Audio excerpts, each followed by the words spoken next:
पितर कौन है ये भी समझने की आवश्यकता है। पितर किसको कहते हैं? आप देखिए, मनुष्य जब तक जीवित है तब तक वो प्राणी है, और जब प्राण उसके निकल जाते हैं तब वही प्राणी पितर कहलाने लगता है। जब तक उसके पास पंच तत्वों से बना ये शरीर है तब तक वो जीवित है, लेकिन जब वो मर जाता है अर्थात उसका शरीर छूट जाता है तो वो पितर योनि में चला जाता है। अब हम आपको बहुत गहरी बात बताते हैं। हमारे यहाँ एक बड़ा शब्द प्रचलित है, और वो शब्द है साथियों, आप लोगों ने सुना होगा, भूत। ये शब्द मैं डराने के लिए नहीं कह रहा हूं, पर भूत का अर्थ यहां भूत भविष्य वर्तमान तीन काल से ही लेना चाहिए। जो बीत गया उसको भूत कहते हैं, जो चल रहा है उसको वर्तमान कहते हैं, जो आने वाला है उसको भविष्य कहते हैं।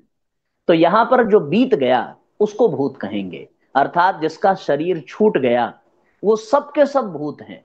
जो बीत गया, जिनका जीवन समाप्त हो गया, वो भूत हैं। भूत दो प्रकार के होते हैं। एक भूत जो आगे चल करके प्रेत बनते हैं, और एक भूत आगे चल करके पितर बनते हैं। यहां भूत कोई संज्ञा नहीं है, भूत एक काल का वर्णन है। जो बीत चुका उसको भूत कहेंगे।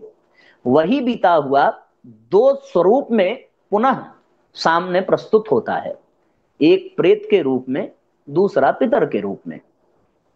अब प्रेत और पितर में क्या अंतर है, इसको आप गहराई से समझेंगे। मरने के बाद जो अतृप्त है वो प्रेत बनता है, और मरने के बाद जो तृप्त भले ना हो पर अपने जीवन से संतुष्ट जरूर है वो पितर बनता है। प्रेत और पितर में ये अंतर है। प्रेत अतृप्त होता है, पितर संतुष्ट होते हैं।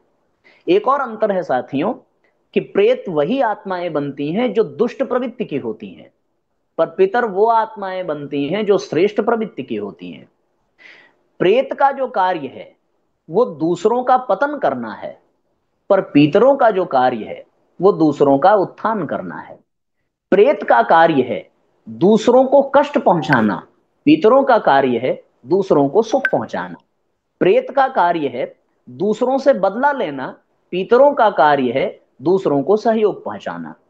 पितर जो होते हैं वो दूसरों को सहयोग देते हैं, मार्गदर्शन करते हैं, विपत्तियों से मुक्ति दिलाते हैं, पथ प्रदर्शन करते हैं, प्रेम का भाव का संचार करते हैं, उनको पितर कहते हैं। इसलिए साथियों, ये प्रेत और पितर में अंतर है। शरीर छोड़ने के पश्चात जो संतुष्ट होकर के अपने जीवन काल में आगे बढ़े वो पितर योनि में जाता है।